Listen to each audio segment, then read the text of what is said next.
তিনিচুকীয়া জিলা বিজেপিৰ প্ৰতিবাদী কাৰ্যসূচী কংগ্ৰেছ তথা ইণ্ডি এলায়েন্সৰ নেতৃবৰ্গই প্ৰধানমন্ত্ৰী নৰেন্দ্ৰ মোদীৰ মাতৃৰ বিৰুদ্ধে কৰা অশ্লীল মন্তব্যক তীব্ৰ গৰিহণা জনাই সোমবাৰে বিয়লি প্ৰায় ৩ বজাত ভাৰতীয় জনতা পাৰ্টি তিনিচুকীয়া জিলাৰ উদ্যোগত তিনিচুকীয়া থানা চাৰিআলিত এক প্ৰতিবাদী কাৰ্যসূচী ৰূপায়ণ কৰে।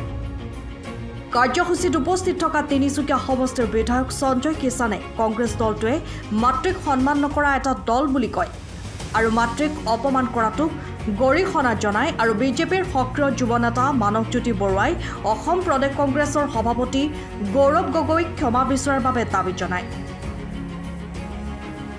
কংগ্ৰেছ তথা ইণ্ডি এলায়েন্সৰ নেতৃবৰ্গৰ এনে গৰ্হিত মন্তব্যক ধিক্কাৰ দিয়ে তিনিচুকীয়া জিলা বিজেপিয়ে।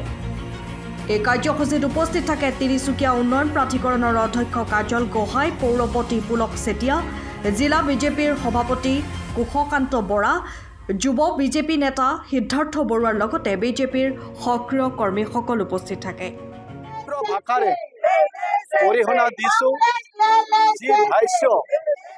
ৰাহুল গান্ধী ডাঙৰীয়াই ৰাজহুৱা সভাত ৰাখিছে আমাৰ সকলোৰে পূজ্য আমাৰ দেশৰ প্ৰধানমন্ত্ৰী নৰেন্দ্ৰ মোদী ডাঙৰীয়াৰ মাতৃ স্বৰ্গীয় মাতৃক লৈ পেলাই যি এনেধৰণৰ মন্তব্য ৰাখিছে ইয়াক অন্তৰৰ পৰা মই গভীৰ নিন্দা কৰিছোঁ আৰু যি অতি দুৰ্ভাগ্যজনক আৰু আচলতে ৰাহুল গান্ধীৰ মন্তব্যৰ জৰিয়তে ই প্ৰমাণিত হৈছে যে এই কংগ্ৰেছ দলটোৱে কোনো কাৰণতেই মাতৃ শক্তিক তেওঁলোকে আচলতে সন্মান কৰিব নাজানে, শ্ৰদ্ধা দিব নাজানে, যাৰ কাৰণে তেনে এক মুখৰ পৰা এনেধৰণৰ য'ত নেকি ভাৰতবৰ্ষৰে কংগ্ৰেছৰ এজন লিডাৰে এনেধৰণৰ মন্তব্য কৰা মানে আচলতে কংগ্ৰেছ দলৰ প্ৰত্যেকজন বিষয়ববীয়াই আচলতে নাৰীক তেওঁলোকে যে সন্মান কৰিব নাজানে ই স্পষ্টভাৱে প্ৰমাণিত হৈছে।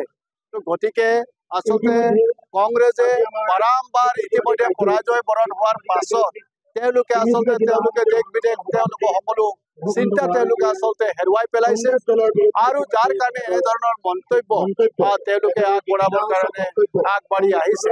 ইয়াক তীব্ৰ ভাষাৰে আমি গৰিহণা দিছোঁ আৰু আজি সমগ্ৰ ভাৰতবৰ্ষৰ লগতে আমাৰ সমগ্ৰ অসমৰ লগতে আমাৰ তিনিচুকীয়া জিলাতো ইয়াৰ বাবে আমি সকলো কাৰ্যকৰ্তাই ওলাই আহি পেলাই আজি ৰাজপথত আমি ইয়াৰ প্ৰতিবাদ কৰিছোঁ আৰু আগন্তুক দিনতো আমাৰ প্ৰত্যেকজন ভাৰতীয় জনতা পাৰ্টিৰ প্ৰত্যেকজন কাৰ্যকৰ্তাই সম্পূৰ্ণভাৱে শক্তিশালীভাৱে প্ৰস্তুত হৈ আছো। কংগ্ৰেছে এনেধৰণৰ যিমানবিলাক ষড়যন্ত্ৰ ৰচনা কৰিব তাক প্ৰত্যাহ্বান জনাবৰ কাৰণে আজি প্ৰত্যেকজন আমাৰ ভাৰতীয় জনতা পাৰ্টিৰ প্ৰত্যেকজন কাৰ্যকৰ্তাই সম্পূৰ্ণভাৱে প্ৰস্তুত আছে।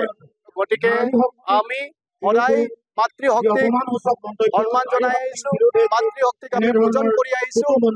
যিদৰে আমি ভাৰত মাতাক আমি যিদৰে পূজন কৰোঁ ঠিক একেদৰে আমি মাতৃশক্তিক পূজন কৰোঁ। গতিকে আগন্তুক দিনত এনেধৰণৰ মন্তব্যৰ পৰা আঁতৰি থাকিবৰ কাৰণে আমি তেখেতসকলক সকীয়াই দিছোঁ। কংগ্ৰেছ দল এটা কোনো শালীনতা নাইকিয়া দল প্ৰতিষ্ঠা হৈছে আৰু ৰাহুল গান্ধীয়ে যি মন্তব্য কৰিছে আমাৰ মাননীয় প্ৰধানমন্ত্ৰী নৰেন্দ্ৰ মোদীৰ মাতৃসকলক কংগ্ৰেছে মাতৃসকলক সন্মান জনাব নাৰীসকলক সন্মান জনাব যে বাৰে বাৰে এইটো নাৰীসকলক অপমান কৰিছে, ভাৰতীয় নাৰীসকলক অপমান কৰিছে, তাক ধিক্কাৰ জনাইছোঁ। তেনেকুৱা মন্তব্যই আমাক একো ভাৰতীয় জনতা পাৰ্টিক একো নোংডালো হিলাব নোৱাৰে। আমি আধ্যাত্মিকবাদৰ দৰ্শনে এটা ৰাজনৈতিক দল প্ৰতিষ্ঠা হৈছে ভাৰতীয় জনতা পাৰ্টি। ভাৰতীয় জনতা পাৰ্টিৰ নীতি আদৰ্শ সদায় আছে, অটুট থাকিব, ভৱিষ্যতেও থাকিব। ৰাহুল গান্ধীৰ দৰে অশালীন মন্তব্য কৰা ব্যক্তি আমি ধিক্কাৰ দিওঁ। প্ৰথমে আজি আমি ভাৰতীয় জনতা পাৰ্টি তিনিচুকীয়া জিলা সমিতিৰ তৰফৰ পৰা এক প্ৰতিবাদী কাৰ্যসূচী আমি উলিয়াইছোঁ। হয়তো সকলো ভাৰতবাসী ৰাইজ অৱগত যে যি ধৰণে ৰাহুল গান্ধীৰ নেতৃত্বাধীন দলৰ কৰ্মীয়ে ভাৰতৰ প্ৰধানমন্ত্ৰী মাতৃৰ যি শ্ৰদ্ধাৰ মাতৃৰ বিষয়ে যি তুচ্ছ তাচ্ছল্য মন্তব্য কৰিছে আমি সেই মন্তব্যক তীব্ৰ ভাষাৰে বিৰোধিতা কৰিছোঁ।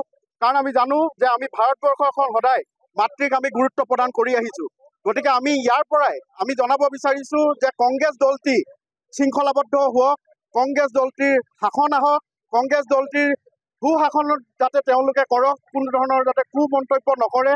কাৰণ কিয়নো আমি দেশৰ উঠি অহা প্ৰজন্ম হিচাপে আমি সদায় ৰাজনীতি প্ৰেক্ষাপটটো সদায় সুস্থ সবল হোৱাটো আমি পৰিকল্পনা কৰোঁ গতিকে এনেধৰণৰ মন্তব্য নকৰিব আৰু তেনে ক্ষেত্ৰত ৰাহুল গান্ধী ডাঙৰীয়া আৰু অসমৰ সভাপতি গৌৰৱ গগৈ ডাঙৰীয়াক আমি জনাইছোঁ তেওঁলোকে এই ক্ষেত্ৰত উচিত প্ৰত্যুত্তৰ দিয়ক তেওঁলোকে এই ক্ষেত্ৰত প্ৰত্যুত্তৰ দি অসমবাসী ৰাইজৰ তথা ভাৰতবাসী ৰাইজৰ আগত ক্ষমা খোজক